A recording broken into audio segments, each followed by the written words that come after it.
The U.S. attorney says 32 people were arrested in two large-scale drug operations stretching from Puerto Rico all the way to Milwaukee. It's one of the largest busts they've seen in years. And officials say it will have a significant impact on safety on the streets of Milwaukee. Sean Gallagher is downtown at the Federal Building with more. Cocaine, fentanyl, heroin, and over $1 million was being sent back and forth between Milwaukee and Puerto Rico. And officials say all of this was simply being done through the United States Postal Service. Good morning. U.S. Attorney Matt Krieger was joined with other members of law enforcement to announce this drug bust, a massive operation over a year in the making. 300 officers to lead to the arrest of defendants in Milwaukee and Puerto Rico. 22 of the 26 defendants charged were arrested. The officers also executed search warrants in both Milwaukee and Puerto Rico, resulting in the seizure of approximately 15 kilograms of cocaine, as well as at least 50 grams of heroin, at least 80 grams of crack cocaine.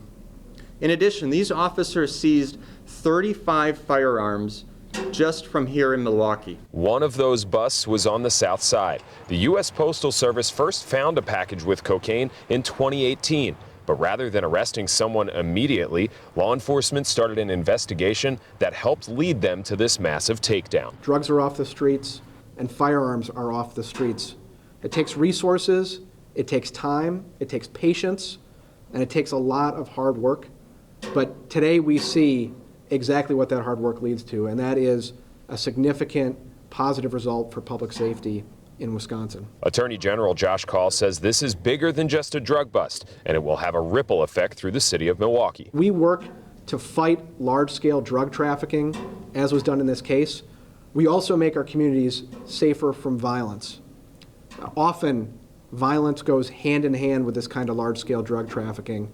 The seizure of 35 firearms here, I think, makes that point very clear. This was a big hit. This was large-scale drug trafficking that was affected by these charges. Officials say they're still looking for 5 people who have been charged, but haven't given any descriptions of what those people look like.